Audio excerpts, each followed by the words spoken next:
Jess Stranahan is the Secretary Treasurer of the Columbia River Pensioners Association, which includes not just the Portland area, but also the greater Portland area, Vancouver, Washington.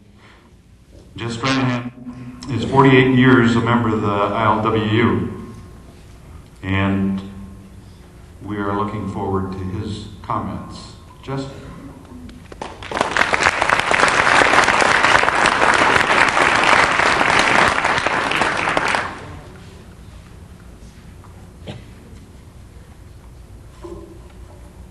Hi, everybody.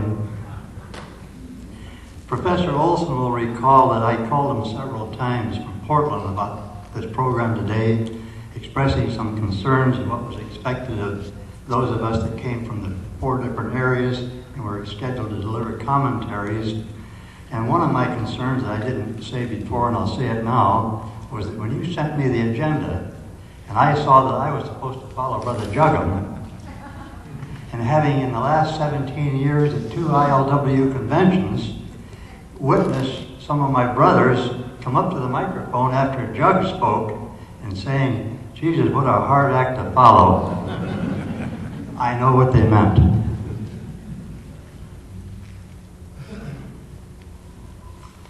The stated theme of this conference is Harry Bridges and the Tradition of Dissent among Waterfront Workers.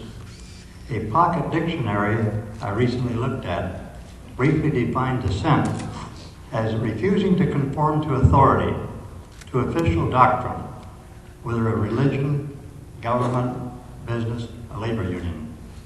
Well, under that definition, dissent is still alive and well in the ILWU. The tradition of dissent in the ILWU goes all the way back, and even before, to the Great Pacific Coast Longshore Strike 1934, which led to the many gains, especially dignity, at both job and community levels. We are all familiar with today. Of course, most of all, it was the rank and file of 34, led by the one and only Harry Bridges, the man we have been honoring the last 3 days here at this great university, whose greatest enduring achievement was the establishment of a democratic union of, by, and for the membership, run from the bottom up. A union that has often practiced dissent where it counted, and has practiced it within its own structure. Time doesn't allow me to describe in any detail 6 decades of examples of principled dissent engaged in by the ILWU and its locals, many occasions over issues that resulted in huge, contrived uproars and attacks on the union from the media, from government, and from both big and little business, and even from a few misleaders in labor. Included in that long list were the many attempts to deport or imprison Harry Bridges, which was fully and completely outlined, I thought, and especially in the early stages, by the professor over here, Professor Cherney. Opposition to litmus test provisions in the Taft-Hartley and Landman-Griffin laws denying union members the right to freely elect their own officers regardless of political views. The union's early on questioning of the why-fors and what-fors of both the Korean and Vietnam Wars, calling for ceasefires long before the tremendous deaths and destruction took place, for which we're still paying a terrible price. And I think when Nikki mentioned about Harry meeting with Nixon in Portland at one of our only 2 union hotels, the Benson Hotel, in 71-72, on that very day, the streets of downtown Portland were clogged with demonstrators against the Vietnam War, and Lois and I were part of that demonstration. And I felt pretty proud to pass along to a lot of young people the fact that the union I come from, the ILWU, had passed their first resolution against the Vietnam War some 7 years earlier, in 1965.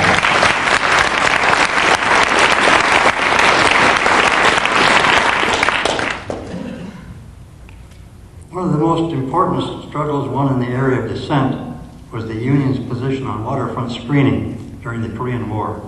At a time of one of the worst manufactured periods of hysteria in our country, the federal government, using the Coast Guard, attempted to destroy the ILWU, at least to disrupt it, by denying work on the docks and ships to a number of longshore persons because of their perceived political views. Like other controversial issues, the question of what the union should do to oppose waterfront screening and protect its members was debated at local union meetings, at several conferences and 2 conventions. During that process, union members up and down the coast voted by referendum ballot, quote, to give full support to any member of the ILWU who, having been denied Army-Navy work, is prevented from a full share of commercial work. We will refuse to work any commercial job where any such attempt is made, same as they're going to refuse to work these lousy nuclear waste containers. Unlike most of the other maritime unions at that time, where long-time militant union members were screened off of commercial cargo vessels, including that little tourist Wrigley chewing gum vessel that ran from Southern California to Catalina Island, not one ILWU member was denied his or her share of work on commercial jobs. Sometime later, the screening program was dropped as a result of court actions. If you ask what makes the ILWU tick, what makes it so different among unions, as we listen to the information discussed at today's conference, I think that the best description of the main and basic ILWU government practice was spelled out in the official convention proceedings of the 10th Biennial Convention of the ILWU held in San Francisco in 1953. In that officer's report to the convention, signed by Harry Bridges and his fellow officers, Bob Robertson, first vice president, Jermaine Balke, second vice president, and Lou Goldblatt, secretary treasurer, under the heading 10 Principles of the ILWU, listed as number 1 reads, quote, a union is built on its members.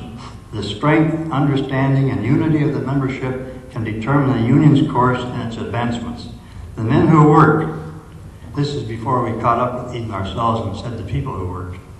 The men who work, because we have women in the union, the men who work, who make up the union and pay dues, can best determine their own destiny. If the facts are honestly presented to the men in the ranks, they will best judge what should be done and how it should be done. In brief, it is the membership of the union which is the best judge of its own welfare, not the officers, not the employers, not politicians, and the fair weather friends of labor.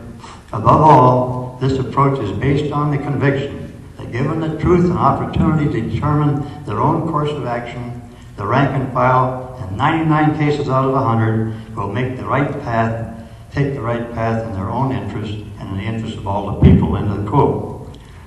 Here I'm going to conclude my few remarks with a couple of personal observations about Harry Bridges himself. Like many of us in the union, I have watched Harry Bridges in action for many years in my own personal case, beginning in 1936 at the age of 17, 10 years before he became an ILWU member. One of his many great recognized qualities has been his often astounding examples of predicting future events, what course of action to take, what to get ready and plan for before things happen. The one I want to briefly relate and will never personally forget because I witnessed it personally, it occurred in 1947. One time that year, Harry came to Portland for a day or two. There not being any regular meeting scheduled, as he has done before, Harry rounded up 20 or 30 brothers to sit down with him for a couple of hours in a general discussion in a small room on the mezzanine floor of the old Multnomah Hotel. And since it's already been brought up, and I put here, I thought that Harry was staying in the Multnomah Hotel, not forgetting how 10 years earlier his room had been bugged.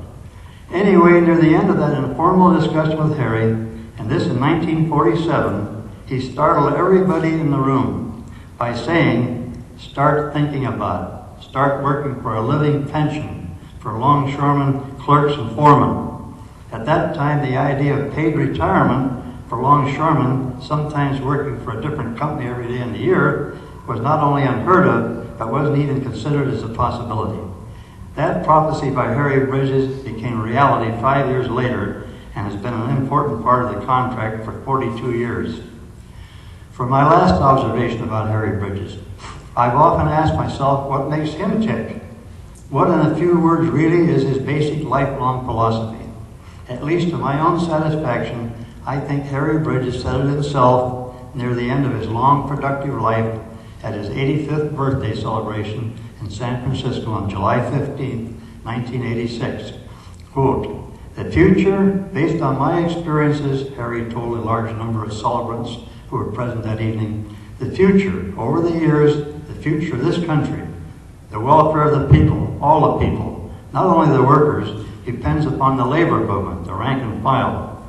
Based on my many years of experience, continued Harry Bridges, the one thing I learned is this: trust that rank and file. When the chips are down, they'll come together. They'll unite, they'll fight, and they'll win. And never forget that. End of Harry's statement. My concluding statement dealing with that is that thanks to the ILWU Pacific Coast Pensioners Association, which held its board meeting here at the university 2 years ago, every ILWU union hall has a great picture of Harry Bridges on display. That picture right behind me. To my ILW brothers and sisters, I would suggest that Harry's words at his 85th birthday ought to be prominently placed under every picture as a reminder for all of us to keep the great union traditions going, including the tradition of dissent. Thanks.